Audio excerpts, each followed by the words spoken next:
George with Gmetz. We're talking about 3 things to not expect from movers. I think that's what you said, so right? So 3 things not to do when you're hiring a mover and being prepared for when that doesn't happen, when you're not expecting it. What's number 1 on that So list? number 1 is assume the professional that you hire has a backup date already planned for you.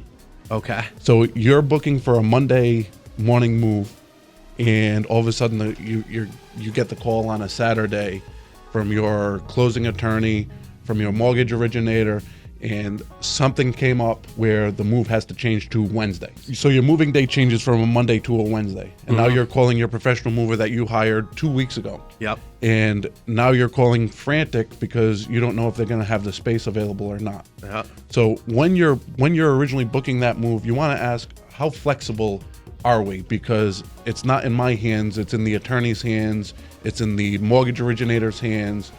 The house I'm buying, they have to sell that one in order to get to their next one. Something might happen that has nothing to do with your client. It might be a client 2 houses down that they're purchasing something else and something falls through and it pushes everything back. Yep.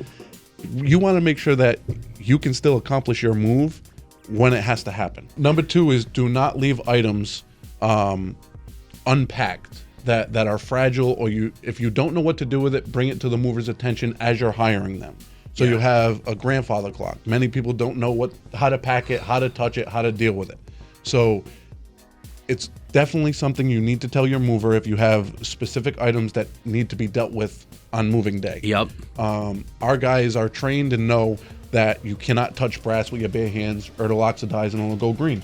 Not a lot of people know that. I didn't know that. If you have specific items, an old lamp, a grandfather clock, china that's in a hutch and you don't know what to do with it, don't think and expect the movers to show up with packing material the day of unless it's brought to the moving company's attention. So the loose stuff, if it's a garage, I always say put any sharp items into a trash can that we're going to be moving anyway. Yep. So face those down, we'll shrink wrap it, we'll tape it together so it stays in there for the garage stuff. Yep. When it comes to your junk closet, again, go through it, organize it. More than half the stuff you probably should throw out. We don't tell you what to throw out or what not. But if you're going to be moving is the best time to purge before the move. God, yeah. Don't do it after, because you've just paid a mover to move all your trash to the new house. Number 3 is don't hesitate to ask all of those questions. You cannot. You got to. You have to ask the questions. What happens if my closing changes?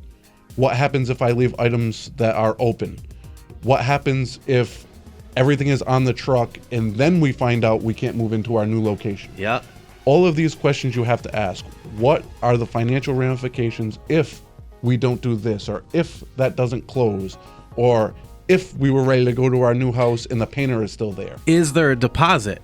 For us, there is not a deposit required. Ultimately, when it comes down to it, ask questions. What happens if and when, and how we're going to deal with it when it does happen? You need to ask those questions, because if they can't answer it, they've either never come across it or they don't do well when they do come across it.